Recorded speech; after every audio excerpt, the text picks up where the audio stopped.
We thank you for showing up today for the financial aid presentation. My name is Christine Kraus. I'm the Assistant Director here at SUNY Morrisville. And my name is Lakiva Williams. I'm a financial aid counselor at Morrisville.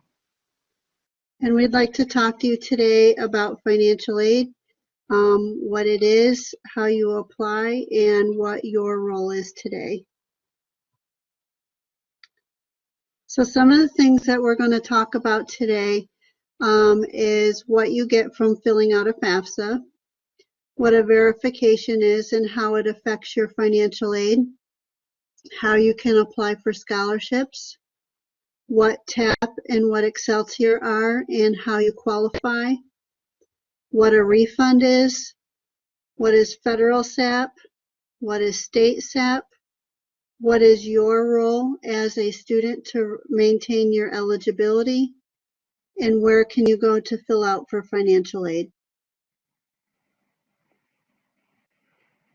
To be considered for financial aid, you must complete a FAFSA application. To complete the FAFSA application, you will have to have an FSA ID and password. You will need your taxes from 2 years prior, your W-2s from 2 years prior, and your Social Security cards to make sure that the information that you are putting in is accurate to reduce delays on your financial aid status. The FAFSA is about 120 questions or more, and it will generate an EFC. An EFC is the estimated family contribution. The EFC determines if a student is eligible for certain type of grants like Pell, SEOG, for work opportunities like work study, and different loans like nursing loans, plus loans, subsidized loans, and unsubsidized loans. If a student accepts the offer for student loans, their loan has a 6-month grace period after the student graduates. If a student is offered a parent loan, that parent loan is granted based upon the parent's credit. Another option to pay for college is an alternative loan, which is a private loan at a student's bank of their choice. Nursing loans are also offered to nursing students on an unmet need basis. To be eligible for work study, you would have to have at least an unmet need of $2,000 in your financial aid package, and you have to answer yes on your FAFSA to work study. And work study is the opportunity to work on campus in a specialized field, and you can work up to 8 hours per week, and the student can earn a check. What is verification? Approximately 30% of all FAFSAs are selected by the U.S. Department of Education for a process called verification. If selected, the financial aid office will be required to verify some of the information contained in your application before any financial aid can be awarded. This process is mandatory. It is suggested that you respond as soon as possible. Failure to provide the financial aid office with the required documents will prevent you from receiving federal aid. You will then be responsible for all tuition and charges due to the college. Being selected for verification does not mean you have done anything wrong. Some of the reasons that can cause you to be selected are: you were selected randomly, your FAFSA is incomplete, your FAFSA has been changed, you used the estimated tax information prior to filling out your tax return, but failed to update it after filing, or you were eligible to use the IRS data retrieval tool, but choose not to. If you are selected for verification, you'll be required to provide certain documents, such as a dependent verification worksheet, marital separation paperwork, wage statement, federal tax information. We highly recommend using the IRS data retrieval tool option on the FAFSA if you are eligible. This is the fastest way to complete the verification for your tax information. Now we're going to talk about scholarships. Mustang Merit Scholarships are offered to students based upon the merits of past academic performance, and for incoming freshmen, standardized test scores. To maximize scholarship opportunities, early applications are encouraged. Scholarship amounts are subject to change based upon fund availability. To guarantee the awarded amount, students must comply with the response requirement as outlined in the award or acceptance letter from Morrisville State College. For academic awards, all completed applications for admissions to the college are evaluated for academic strength. Awards are offered on the first come, first served basis. Foundation scholarship deadlines for fall semester is March 1st. You can still fill out the application after March 1st for possible consideration if someone was initially awarded and did not attend.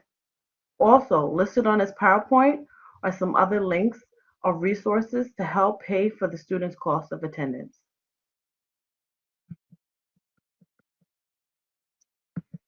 TAP is a state grant for New York State residents only based upon your parents' New York State taxable income. There is a cap that your parents are allowed to earn in order to be eligible for TAP, and that cap is typically $80,000 per year. You can apply for TAP right from your FAFSA website. After submitting your FAFSA, there's a confirmation page. You can click on Apply for State Aid Now. This will take you to the TAP website where you will create an account with HESC. You'll need to create a user ID and a PIN number, and you will also have to confirm your Morrisville ID number. It's important to know that for TAP, it goes right along with the FAFSA, where you're going to have to use 2 prior years of taxes to fill it out. So for this year, you would need the 2018 taxes. And you also want to know that your TAP will not be an actual award on your bill until HESC completes an income verification. This is a mandatory process that all TAP recipients have to go through. Until the income verification is completed, the registrar's office can't certify your TAP, and your TAP won't be allowed to pay in. When you're filling out your TAP application, you want to keep in mind that the school has 2 codes, one for a bachelor degree and one for an associate degree. If you're starting your schooling out in an associate program, you need to make sure the TAP code on your TAP application is 3030. If you're starting the school year out in a bachelor degree, you want to make sure that your TAP code is 6030. In order to be eligible for TAP, you have to be enrolled full-time. Full-time status is 12 credit hours or higher. It's also important to note that you get a credit for having a sibling that is attending full-time at a New York State college. So you want to make sure that you add that sibling to your TAP application. HESC will give you a credit for having a sibling in school up front, but it's also something that they are going to want to confirm with you later on. So whatever email you have on your TAP application, they're going to send you notifications. Make sure you pay attention to those email notifications, because if they can't confirm that your sibling is in school and you don't provide the documentation that they need, they will take away the credit that they gave you up front. All TAP recipients that attend a SUNY school also receive a SUNY tuition credit. Between TAP and the SUNY tuition credit, the amounts cannot exceed the cost of tuition. The awards can range from $500 a year to $5,165 per year. Excelsior is a New York State funded scholarship program that is designed to cover the cost of tuition only in your financial aid package. The Excelsior recipients get the benefit of getting the reduced tuition rate from the 2016-2017 aid year of $6,470 a year. This was designed to be a last dollar award, and what that means is that if you take the cost of tuition and subtract out any of the free grants that you are already receiving, such as Pell, TAP, or tuition credit, and then any scholarship that you may receive that is earmarked for tuition only. If there's anything left after that, that's what Excelsior is going to cover. In order to maintain eligibility for Excelsior, your account will be evaluated on a per semester basis, and you have to be continually making progress toward your degree. They do require you to maintain 30 credit hours for each academic year that you are enrolled. Repeat courses and skills courses do not count toward those 30 credit hours. And you need to make sure that all of the classes that you are enrolled in pertain to your degree.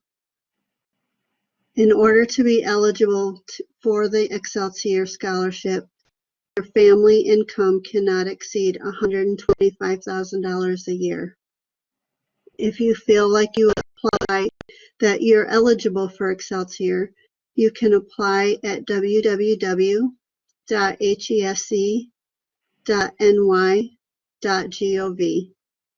The application for the 2021 aid year is not available just yet, but if you go to this website, you will be able to put your email address in there, and they will send you automated notifications letting you know when the application is available.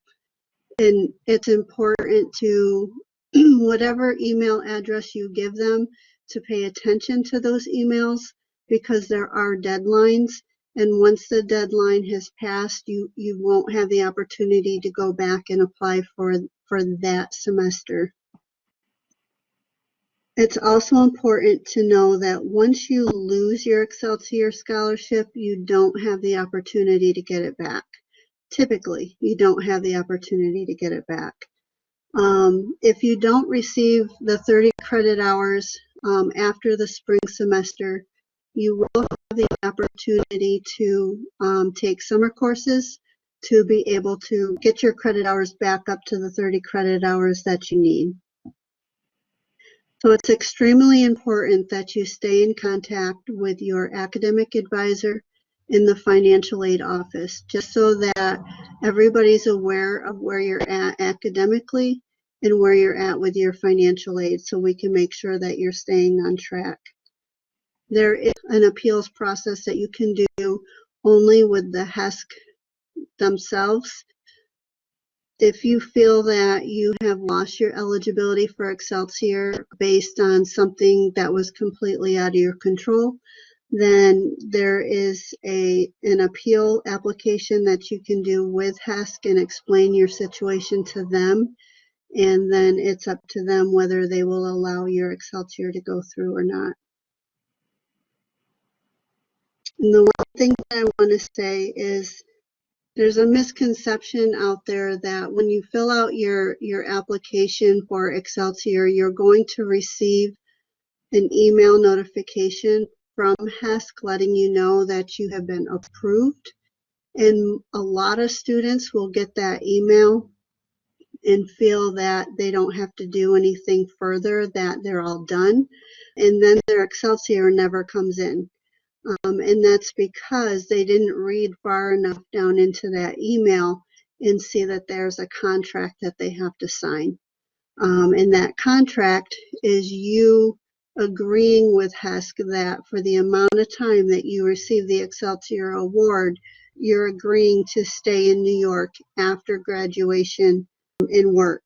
If you sign the contract saying you're going to do it, and then later on after graduation you end up getting a job that's out of state, so you're not staying in New York State, then whatever you received in Excelsior will then become a 0% loan that you will have to pay back to New York State. And I do believe that you have 10 years to pay that loan back. Sometimes students are eligible for refund checks, but not all students are entitled to a refund check. Refund checks or refunds are generated by grants, scholarships, or loans that exceed the cost of the bill. Refund checks can be used for expenses on or off campus. Some students use refund checks for their books or to pay for their rent off campus or for their gas or bus tickets to go home. If the refund check is generated from a loan, keep in mind of the interest of the loan and also think, is it really worth the price that you will pay later paying back for the loan and the interest on that loan? If students or parents don't want the refund, they can return the monies back to the loan servicer without penalty. That can also reduce their loan liability. Student accounts determines how much a student will get back in a refund, and not all the monies sometimes don't come all at once. The monies will come pay out as financial aid orders the money will pay out throughout the semester, and student accounts makes that determination. Parents have the right to determine if the refund goes to the parent or the student, if there's an approved parent loan on the account. So the way that the parent can decide that is on the actual parent loan application.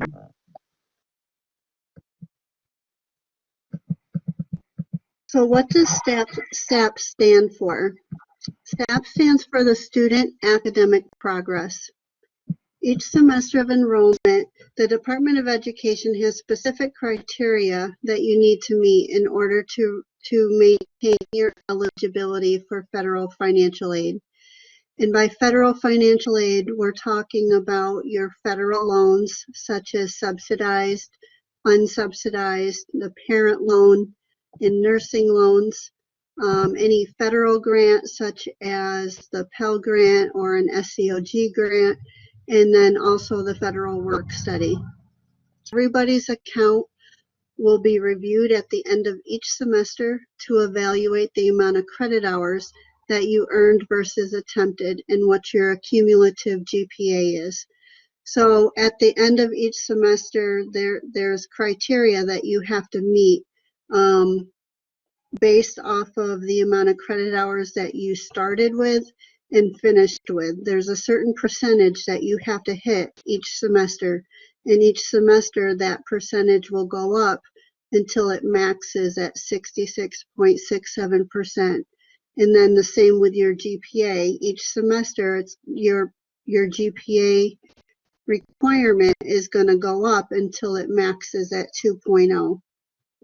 If you fall below on either of the criteria, your first semester will be a warning semester. So we'll send you a notification out and say, we've evaluated your account. This is where you're falling below in the federal regulations. You have one semester to get back up into good standing. If you end up falling below the requirements for 2 semesters in a row, you've now become ineligible for your federal financial aid. And what that means is you won't be eligible to receive your loans, your grants. You won't be able to work in your work study position until you're either back in good standing or you can do a federal waiver. The federal waiver is your opportunity to explain to us how you plan on getting back on track. You have to have a personal statement as to what caused you to fall below the federal regulations. And then you need third-party documentation to back that reasoning up. Once we have these 3 components, our director will review your waiver for final approval. If for whatever reason we have a federal waiver, it gets approved, the following semester you become ineligible again. You'll be given the opportunity to do another waiver.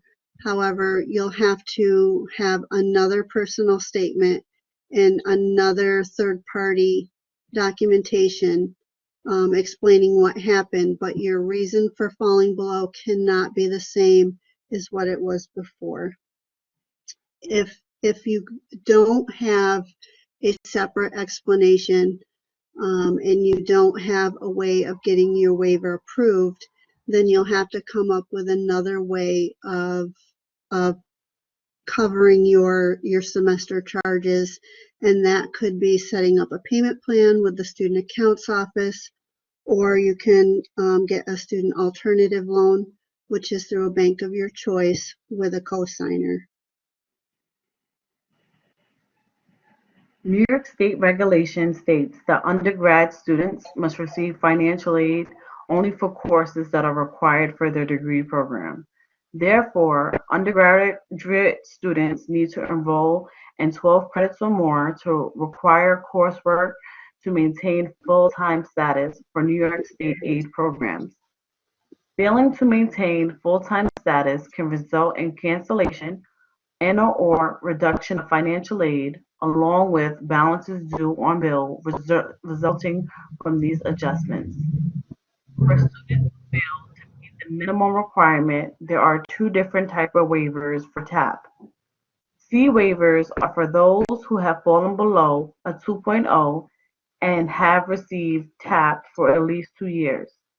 C waivers go to the Director of Financial Aid for review. An ineligible waiver, this is a one-time only waiver for those who have not had TAP for 2 years yet and have fallen below with the credit hours and/or the GPA requirement. Ineligible waivers go to the registrar's office for review. Both waivers need to be filled out with a written explanation of why a student fell below the standards, demonstrating what extraordinary circumstances were out of their control. Third-party documentation is also needed to back up their reason. Ultimately, a student's success depends on them. A student should be proactive in knowing what is happening with their academics, financial aid, and billing. For starters, every student should know who their advisor is and where their office is for their major. Before dropping or adding courses, a student should also seek counsel from their financial aid department and academic advisor. A student should know their rights and responsibilities. If a student checks their email periodically, it is a good way to stay informed about things that may affect them. We are here to help students succeed, but it is hard to help if a student does not ask for help. Some of the websites that you need to know is the fsa.ed.gov website. This is where you can apply for your FSA ID and password. And it's also a place where if you're having a hard time remembering what your FSA ID or password is, this is where you can have it reset. The next one is the FAFSA website where you're going to apply for your FAFSA. The next one is the HESC website where you can apply for your TAP application and for Excelsior, and also where you can put in your email address for the automated updates from HESC. And then studentaid.gov is the website where you're going to go if you ended up accepting loans in your financial aid package. This is where you're going to go to apply for those loans. And it's also a place that you can go as you're continuing on in your college career. You can stay on top of your loans and continually track how much you've been borrowing. And we always tell all students to continually refer back to your requirements in your Web for Student account, just to make sure that all of the requirements for financial aid are satisfied. If you ever have any questions, please don't hesitate to contact the financial aid office. Our phone number is 315-684-6289, and our email is finaid@morrisville.edu. And at this time, we'd like to open up the chat section for any questions that anybody may have. Okay, so one question that we received is how does summer school work with the FAFSA? To be eligible for monies for summer aid, a student must complete a summer aid request form, And with that form, you would put down what classes you want to take, and then you would have your dean or advisor sign off on the form. If the student is taking a class at another college, they would have to complete something called cross-registration. And that's another form on the Office of Registrar's webpage that you can print that off. Once that's completed and signed by the dean or advisor as well, that's uploaded to the cross-registration website. And then from there, we evaluate how much the student may be eligible for financial aid. Sometimes the student, if they're taking 6 credits or more and they're Pell eligible, they may be eligible for additional 50%. But if the student is taking less than 6 credits, it may reduce the amount that they get for spring and fall. Is there any other questions?